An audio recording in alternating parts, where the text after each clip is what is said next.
우리가 지금까지 사도행전을 보고 왔는데 사도행전이 후편입니다. 그러니까 전편은 뭐냐면 누가복음입니다. 그러니까 누가복음과 사도행전은 전편, 후편 이런 식으로 되어 있는 한 권의 책입니다.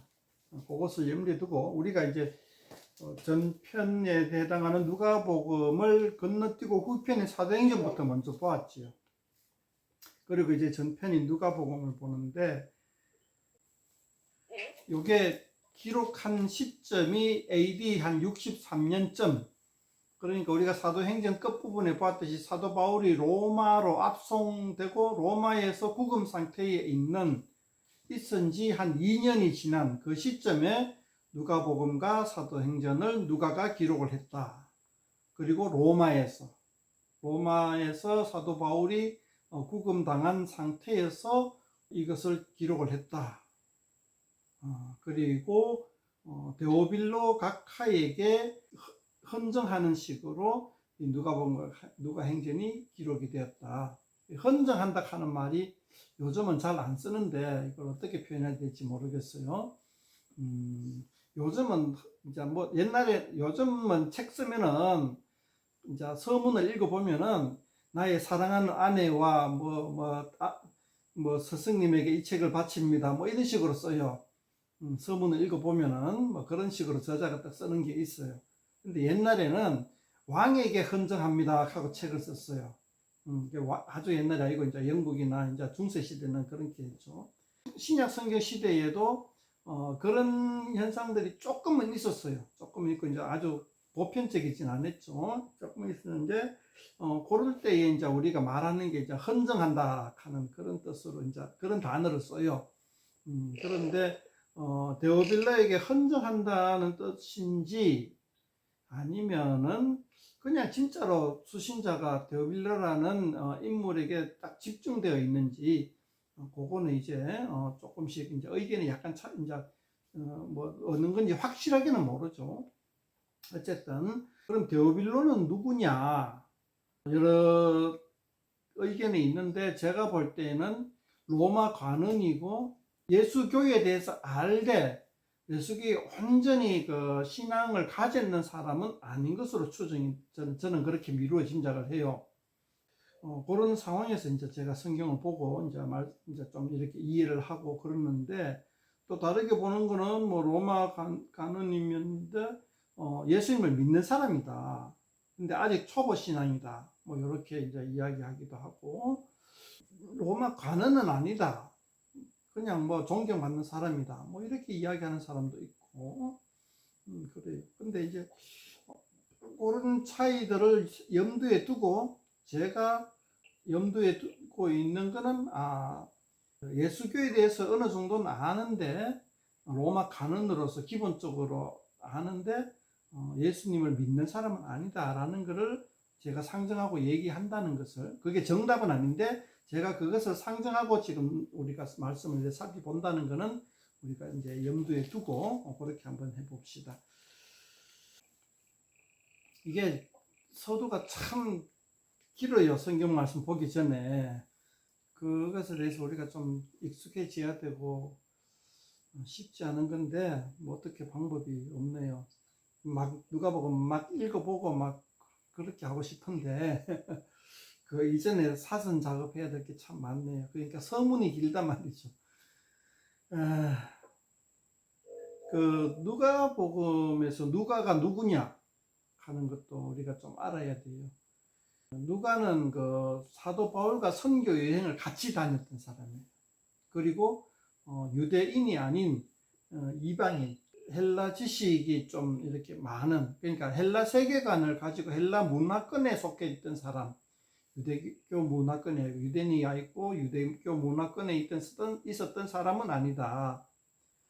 저 소아시아, 지금의 튀르키예 지방에서 아마 선교 2차 전도 여행 중에 복음을 듣고 예수교에 입교한 사람, 그리고 사도 바울과 같이 선교 여행에 동행했던 사람, 이 정도로 우리가 파악을 하고 있습니다.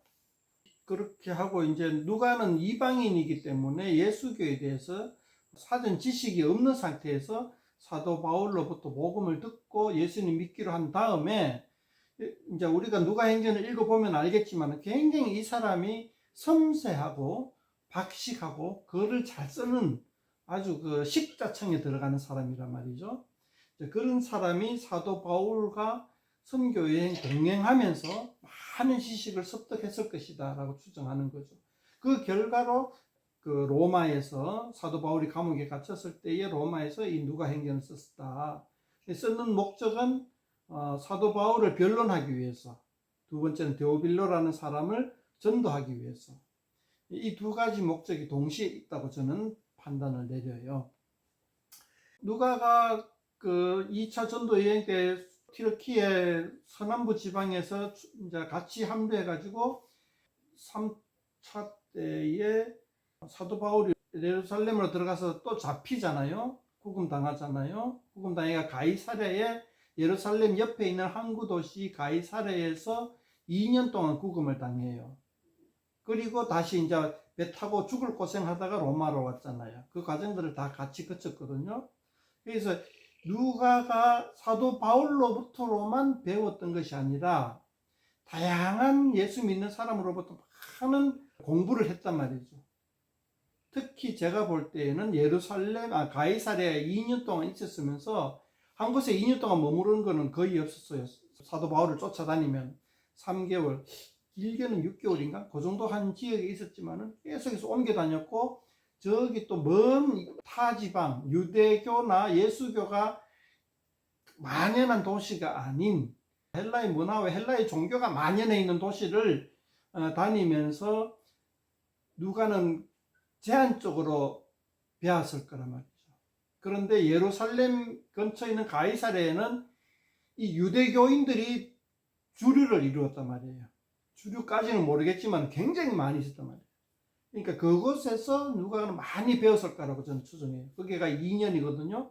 2년의 기간 동안 유대 땅이라고 합시다. 지금의 이제 이스라엘이 포진하고 있는 그 팔레스틴 땅, 그 유대 땅에서 누가는 엄청나게 많이 배웠을 것이다. 예수교에 대해서.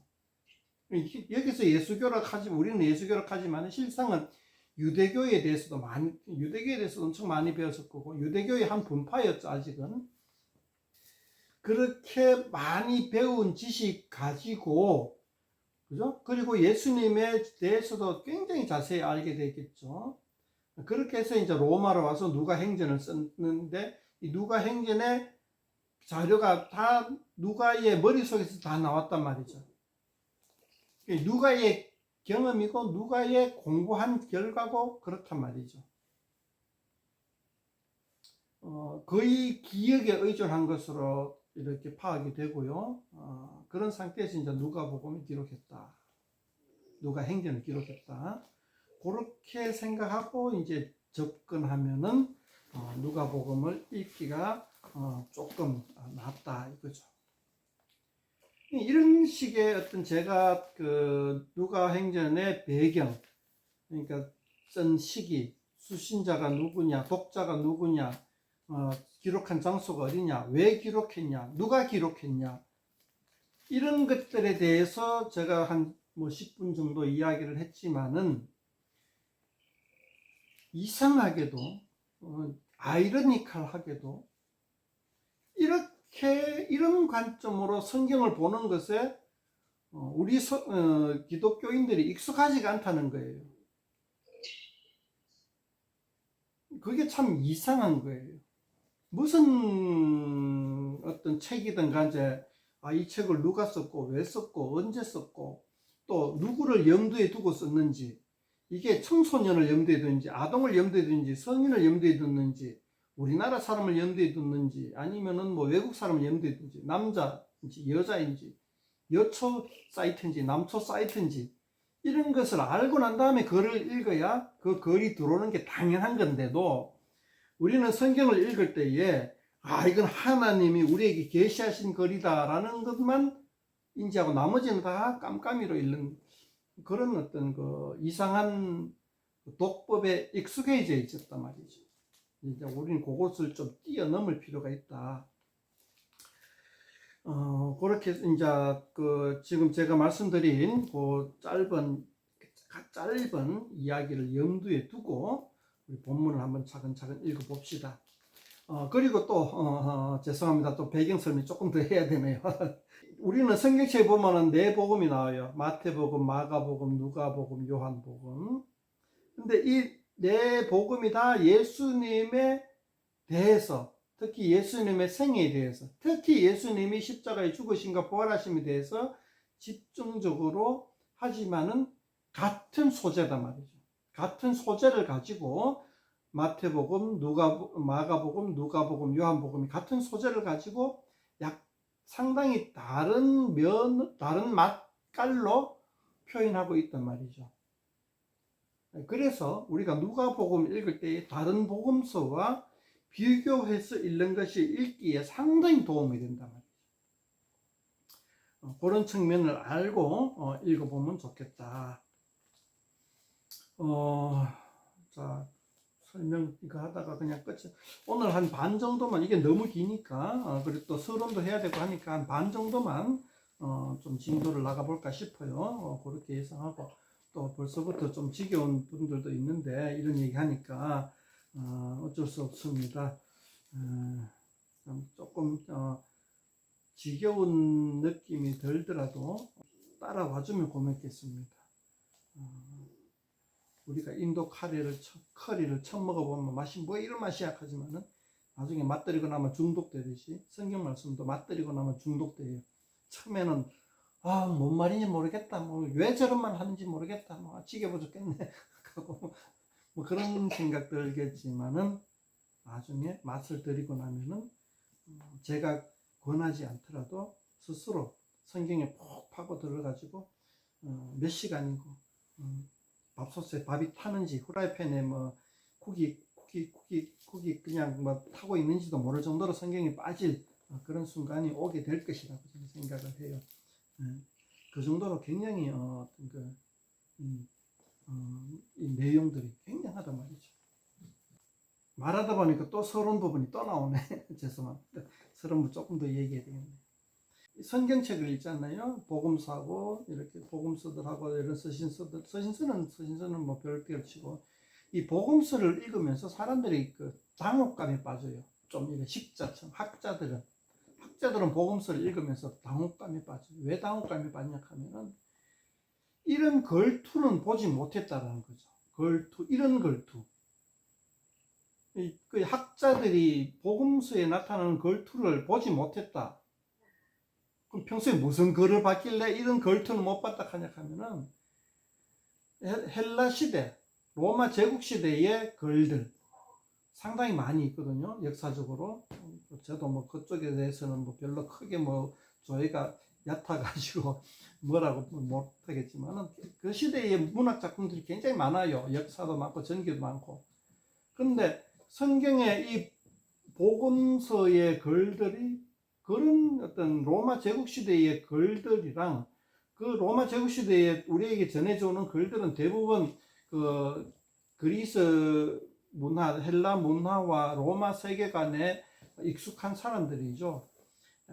그런데 그런 류의 책들하고는 상당히 비슷한 면도 많이 있지만 상당히 독특한 부분이 굉장히 많단 말이에요.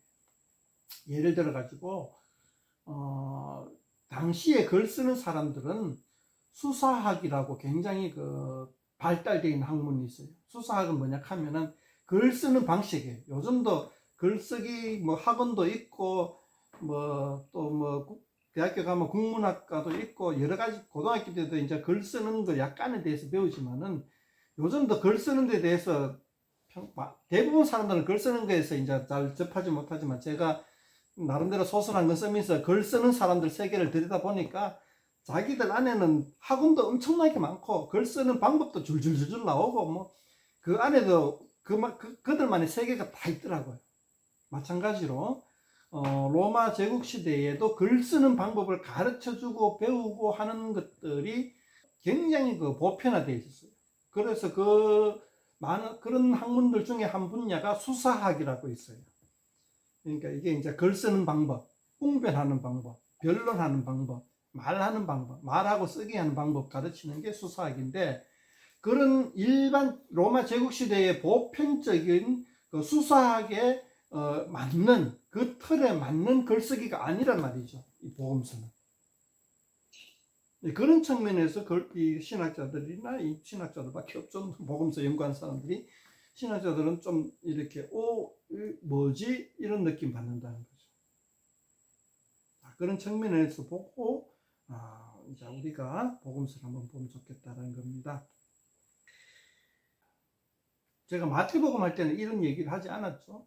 왜냐하면 마태복음은 예수님을 믿는 사람, 특히 유대교에 익숙한 사람을 대상으로 했어요. 그렇기 때문에 헬라 문화에 익숙한 사람을 대상으로 하지 않았기 때문에 이것이 독특한 어떤 그 헬라 문화권 안에 있던 책들하고 다르다는 것을 강조할 필요는 없었어요. 근데 누가복음은 제가 얘기했다시피 데오빌로라는 헬라 문화와 로마 제국에 익숙한 사람에게 쓰는 글이란 말이죠. 그래서 수사학에 쓰이는 기법과 유대교에서 쓰는 문학적 기법들이 혼재되어 있단 말이죠. 그런 측면에서 읽는 데 있어서 뭔가 좀 황당한 부분들이 조금씩 툭툭 튀어나와요. 그 부분들에 대해서 좀 우리가 소화내기가 쉽지 않다는 거죠. 뭐 관심 있는 사람은 그렇다는 거죠. 관심 없는 사람은 읽어도 잠오고 그게 뭔지 차이점도 모르고, 아는 사람은 아는 만큼 재미도 있고 당혹감도 있고, 당혹감은 오히려 더 궁금증을 땡기고 막 이런 게 있어요. 모르는 사람은 뭐 카레인지 뭐 컬인지 뭐 이게 뭐 짜장인지 카레인지 그것도 구분이 안 가고 그냥 무조건 비벼 먹지만 맛있으면 됐다 하고 하는데, 아는 사람은 그만큼 이 책을 갖다가 흥미롭게 읽을 수 있다는 거죠. 자, 이 서론이 너무 길어져 버렸네. 서론 듣다가 그냥 진 다 빠지겠네. 자, 1절에서 4절은 누가복음 안에서 서론이에요. 1절에서 4절은 누가복음 안에서 내가 말하는 서론이 아니고 누가가 말하는 서론이에요. 1절 4절은. 자, 잠깐 읽을게요. 읽으면서 얘기할게요. 중요한, 우리 중에 미뤄진 사실에 대하여, 사실 팩트. 그러니까 누가는 팩트에 대해서 이야기하고 있는 거예요. 이 팩트라는 거에 대해서도 말하자면은 뭐 한 30분 넘게 말할 수가 있어요. 그 당시에 소설들 보면은 우리나라도 그렇죠. 우리나라는 잘 알지. 뭐 박해거세가 뭐 아래서 태어났다, 막 이런 식으로 얘기하는 거죠. 그게 사실이냐 아니냐 허구냐, 이건 뭐 우리는 그거 허구라 하지만 그리스 신화 로마 제국 안에서 영웅전도 플루타크 영웅전인가 뭐 그런 데들 읽어보면은 막 이 황당한 얘기 많이 나오잖아요. 그런데 누가는 이게 사실에 대하여 이렇게 얘기하는 거예요. 그러니까 이거 읽어보면은 이 허구적인 느낌이 안 들어요. 단지 허구적인 느낌이 드는 건 뭐냐 하면 마리아가 동정녀로서 남자를 알지 못하는 상태에서 임신했다 하는 게 굉장히 그 허구적인 것으로 느껴져요. 그죠? 일반 사람들 읽으면은, 예수 믿는 사람이 아닌 일반 사람들 읽으면 이거는 허구다라고 단정하죠. 그런데 누가는 이루어진 사실에 대하여 이렇게 얘기하고 있는 거예요. 그러니까 누가 자신은 이게 허구가 아니고 지어진 신화가 아니고 이게 사실이다라고 이야기하고 있는 거예요. 누가 자신은. 그리고 우리는, 예수 믿는 사람들은 그래 맞아 사실이지 하고 읽는 거고, 예수 믿지 않는 사람은 에이 뻥이다 라고 하고 읽는 거예요. 읽는 사람마다 이걸 사실로 받아들일 거 아닌가를 판단하는데, 누가라는 사람은 이것이 사실이다라고 얘기하면서 나가요. 근데 어느 로마 제국 시대에 글 쓰는 사람도 내가 한 말이 참말인데 하고 이야기하는, 그렇게 글 쓰는 사람은 없어요. 그냥 옛날 옛적에 호랑이가 담배 피던 시절에 이런 일이 있었다라고 적지, 이게 참말이다 진실이다 이렇게 고백하면서 쓰지는 않더라는 거죠. 이런 차이점에 대해서 이제 우리가 파악을 해 나가려고 하면은 그 시대의 문학 기법과 수사학이란가 뭐 이런 것들을 조금은 알고 있어야 된다는 거죠. 이 머리가 아파요. 뭘 그런 게 따지냐, 그냥 읽으면 되지. 참 힘들어요, 그죠? 자, 2절. 처음부터 목격자와 말씀의 일꾼대자들이 전하여준 그대로 내력을 저술하려고 붓을 든 사람이 많은지라. 누가는 이게 사실이다, 팩트라 하는 것을 강조하고 자기는 거기에서 어떤 뭐라 할까 자기 자신의 의견을 뭐 첨언하거나 뭐 이렇게 비틀게 하거나 뭐 그런 거를 좀 될 수 있으면 줄이고 될 수 있으면 팩트를 기록하려고 노력했다는 것을 이 서론을 보면 알 수가 있어요. 그죠? 처음부터 목격자는 우리는 사도행전에서 알 수가 있죠. 처음 그 예수님과 같이 동행했던 사람들, 그리고 그 마가 다락방에서 성령에 임하고 막 했던 그 사건들을 목격한 사람, 그러니까 한 120명 정도로 우리 추정하죠. 갈릴리에서 예루살렘까지 예수님을 따라온 사람이 한 120명 정도로 생각하는데 그 120명을 이야기하는 것 같아요, 저는. 그리고 말씀에 일꾼된 자들 하면 사도를 얘기하죠. 그러니까 말씀을 정언하는 사람들, 그러니까 이제 말씀에 일꾼된 자들은 그렇지. 그러니까 정언하는 자들, 보냄을 받은 자들. 복음서 안에 보면은 뭐 70인 보냄을 받은 사람도 있고 한데, 제가 볼 때는 이제 한 12사도 정도를 갖다가 포함하는 것 같아요. 그대로 목격자와 말씀에 일꾼된 자들이 전하여준 그대로 내력을 저술하려고 붓을 사람한. 그러니까 누가 외에도 이걸 기록한 사람, 책으로 만든 사람, 편지로 쓴 사람들이 꽤나 있었다는 거죠. 우리 손에는 지금 마태복음, 누가복음, 마가복음 이렇게 있는데, 제가 볼 때 누가복음이 한 세 번째 정도, 두 번째. 제가 볼 때는 누가복음이 그러니까 우리가 가지고 있는 성경 중에 한 두 번째 기록을 하고, 시기적으로 따졌을 때 그렇게 보는데, 대부분의 사람은 한 서너 번째로 이렇게 봐요.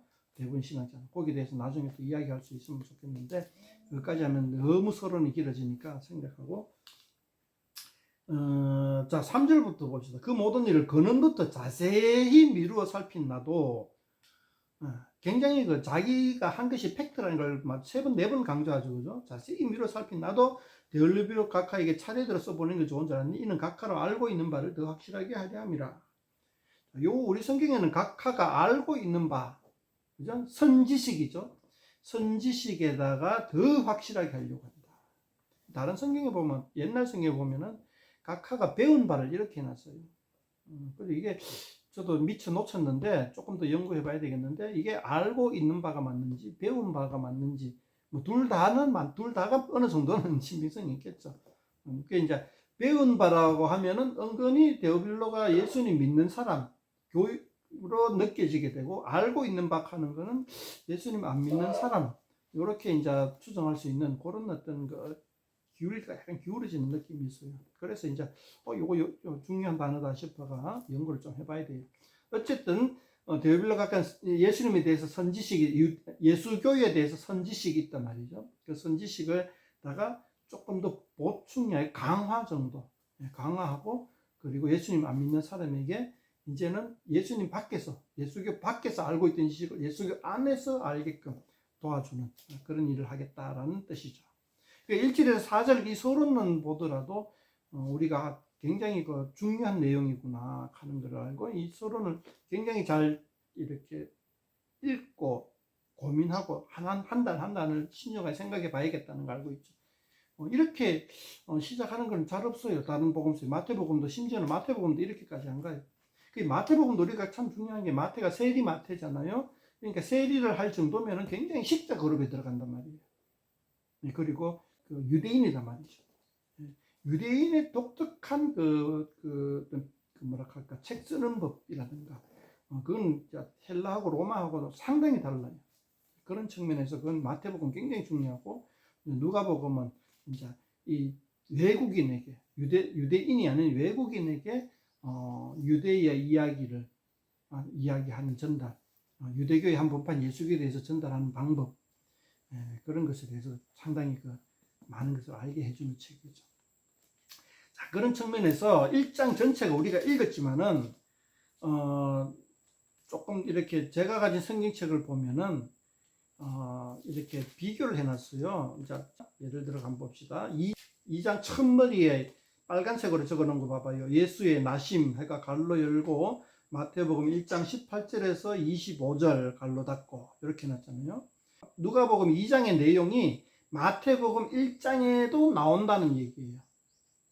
근데 우리가 이래 복음서를 읽어보면은 대부분의 기사에는 이렇게 서로 비교하게끔 해놨어요. 다른 복음서에도 이게 나오는 기사이다 하고 막 대부분의 기사에는 그렇게 적어놨어요. 그런데 누가복음 1장에는 그게 없어. 다른 복음서에는 안 나오는 이야기야. 다른 복음서에는 안 나오는 누가복음만의 가장 독특한 기사단 말이죠. 그리고 이게 누가복음에서만 나와? 뭐지? 이런 자료는 도대체 누가가 어떻게 구했을까? 어디서 듣고 어디서 배워서 이런 자료를 기록했을까 하는 의문이 바로 튀어나옵니다.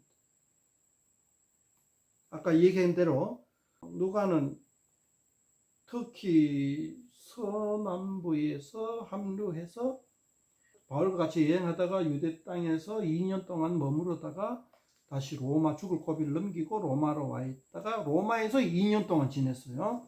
로마에서 2년 동안 지내고 난 다음에 누가행전을 기록을 했는데 그 와중에서 자기가 배우고 익히고 소화시켰던 내용들 중에 이 내용이 들어있을 거단 말이죠. 그럼에도 불구하고 이런 내용을 다른 문헌에서 찾아볼 수가 없는 거예요. 누가만의 독특한. 그러면 누가가 지어낸 거냐?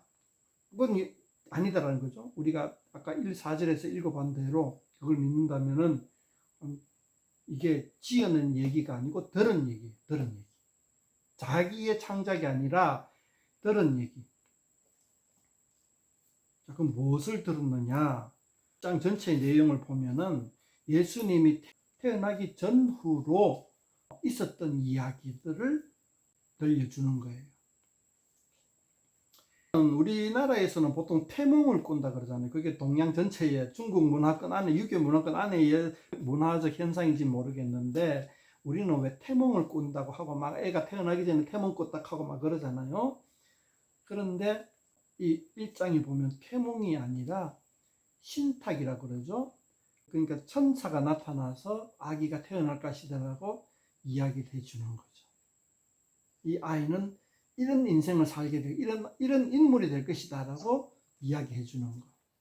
근데 이런 형식은 그리스 로마 문학에 굉장히 많이 나타나요. 어떤 영웅이 딱 있으면은 그 영웅이 태어나는 얘기를 많이 한단 말이죠. 태어나는 얘기를 많이 하고 거기에 이제 온갖 각색을 다 하는 거죠. 그게 이제 그리스 로마의 그 문학책의 그 일반적인 형태예요. 영웅전의 일반적인 형태예요. 태어날 때 뭐 어떻게 됐다. 우리나라 밖에 커서 아래에서 태어났다면 이런 얘기하고 비슷한 루트를 가지고 있는 거죠.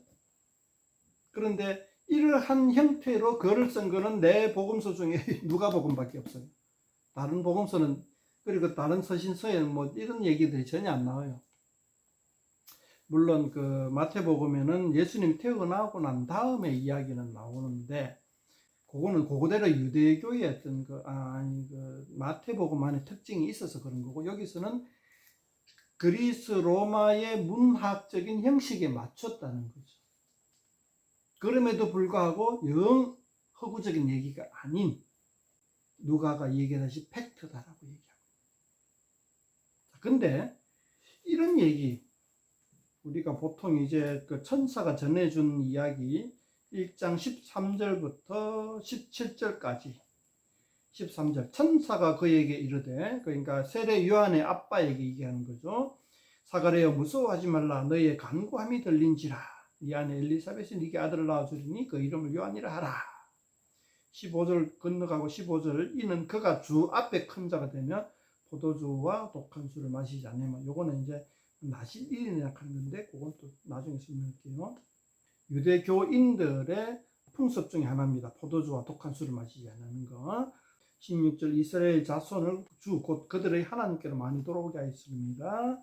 17절 엘리야의 성령과 능력으로 주 앞에 먼저 와서 아버지의 마음을 자식의 거스른 자를 의인에 쓰기도 하게 주를 위하여 세운 백성을 준비하리라.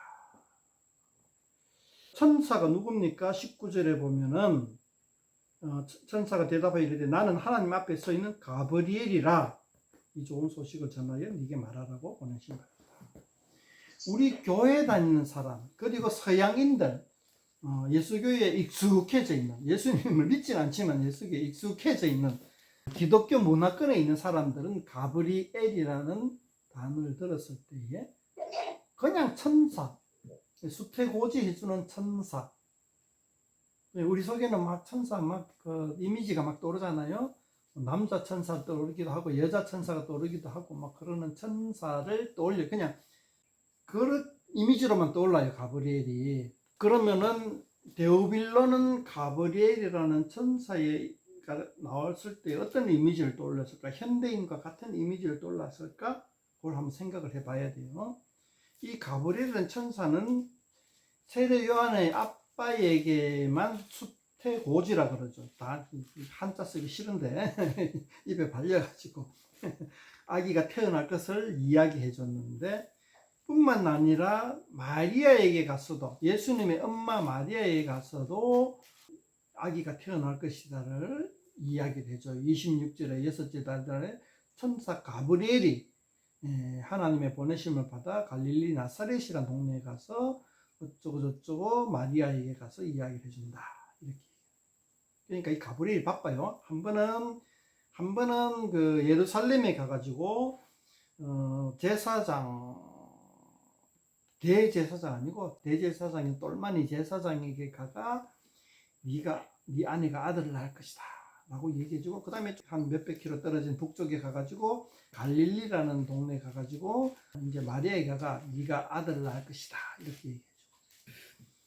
이제 아마 현대 예수님에 대해서 익숙한, 성경에 대해서 익숙한 사람도 그럴 거예요. 가브리엘이 아마 삼신할매 같은 이미지가 떠오를 것 같아요. 우리는 그냥, 우리 한국에서는 가브리엘 하면 그냥 뭐 천사 나오는 거, 천사 중에 한 사람 이름이, 이게 성경에 나오는 천사 이름인지 아니면은 뭐 그냥 소설이 나오는 천사 이름인지도 헷갈려요, 우리는 들으면은.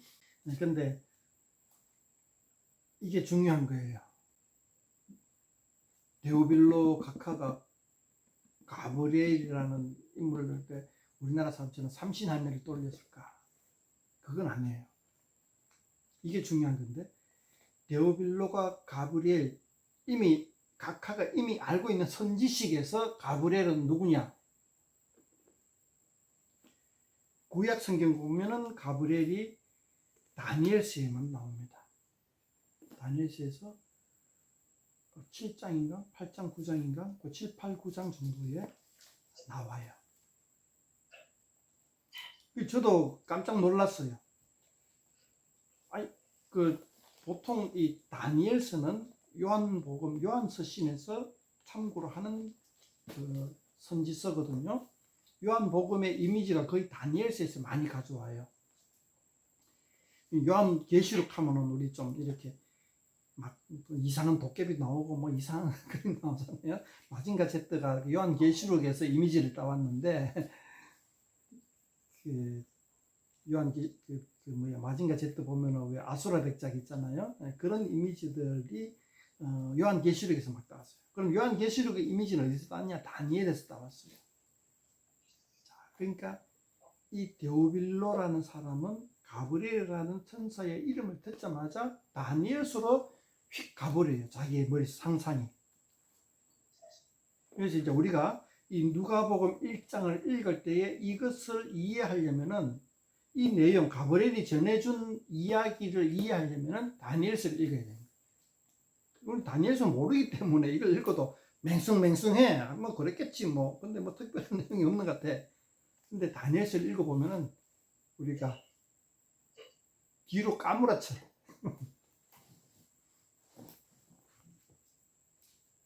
까무라칠 정도의 내용이 탁 들어있다. 그거를 다음 주에 합시다. 지금 시간이 많이 지났네요. 좀 이렇게 이 내용을, 가브리엘이 전해준 태고지의 내용을 우리가 느끼려면은, 머리가 아닌 가슴으로 느끼려면은 다니엘서를 읽어봐야 됩니다. 읽고 싶은 사람은 읽어오면 좋겠다. 누가복음도 전체적으로 한번 읽어보고 다니엘서도 한번 읽어보고, 그래서 데오빌로가 이 1장을 딱 읽으면서 느낀 점이 이거구나 라는 걸 같이 한번 느껴볼 수 있으면 좋겠어요. 자, 여기까지 합시다. 오늘 서론하다가 굉장히 빠져버렸네요.